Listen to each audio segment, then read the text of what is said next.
แขวงเวียงจันทน์เข้มงวดให้ทุกภาคส่วนพร้อมกันปฏิบัติคำสั่งของนายก06/นยพร้อมหยุดการขุดค้นแห่คำตกคอนข่าวแขวงเวียงจันทน์รายงานว่าวันที่9 พฤษภาคม 2025 ผ่านมานี้ที่ห้องประชุมห้องว่าการแขวงเวียงจันทน์ได้จัดกล่องประชุมเผยแพร่คำสั่งของนายกรัฐมนตรีฉบับเลขที่06/นยลงวันที่7 มีนาคม 2025ว่าด้วยการติดตามกวดกาและการแก้ไขปัญหาแห่คำตกคอนหินและทรายตามบรรดาสายน้ำห้องห้วยและการคุ้มครองการขุดค้นแห่ธาตุต่างๆในขอบเขตทั่วประเทศและการจัดตั้งผันขยายข้อตกลงของนายกรัฐมนตรีฉบับเลขที่47/นยลงวันที่25 เมษายน 2025ว่าด้วยการแต่งตั้งคณะเฉพาะกิจเพื่อกวดกาสกัดกั้นและแก้ไขบางปรากฏการณ์ย่อท้อในขงเขตเศรษฐกิจสังคมในขอบเขตทั่วประเทศภายใต้การเป็นประธานของท่านผู้วงบุญสูรองเจ้าแขวงเวียงจันทน์ท่านรองเจ้าแขวงเวียงจันทน์ได้กล่าวว่าการจัดกล่องประชุมเผยแพร่ครั้งนี้โดยปฏิบัติตามทฤษฎีน้ำของการน้ำขันแขวงก็คือกล่องประชุมของคณะประจำพรรคแขวงและการซี้น้ำของท่านเจ้าแขวงเวียงจันทน์เพื่อเป็นการสืบต่อพันขยายบรรดานิติกรรมสำคัญของกันเทิง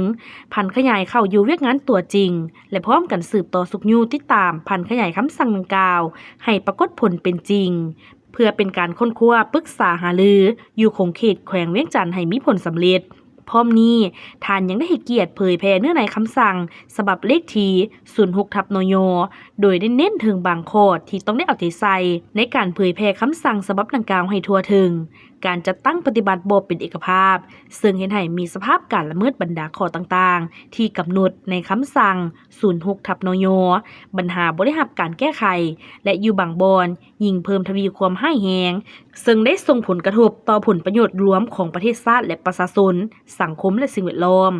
ท่านศรีเวียงไซอรบูรณ์หัวหน้าห้องว่าการแขวงได้ผ่านข้อตกลงของนายกรัฐมนตรีฉบับเลขที่47/นยลงวันที่25 เมษายน 2025เพื่อให้ผู้เข้าร่วมได้รับรู้และค้นคว้าผันขยายเพื่อกะเกี่ยมแต่งตั้งคณะเฉพาะกิจขั้นแขวง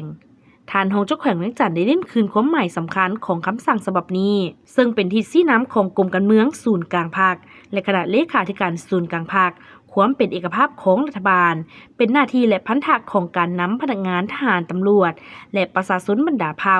ที่จะต้องจัดตั้งปฏิบัติอย่างเข้มงวดแต่เพื่อให้เป้าหมายต่างๆเข้าใจแขนงการและภาคส่วนที่เกี่ยวข้องต้องนำเอาคำสั่งฉบับนี้เผยแพร่เสริมซึมให้กว้างขวางโดยเฉพาะให้บริษัทที่ดำเนินธุรกิจแห่ธาตุหินแห่หินทรายรับรู้และเข้าใจอย่างทั่วถึงพร้อมกันจัดตั้งปฏิบัติเนื่องในคำสั่งดังกล่าวให้เป็นรูปธรรม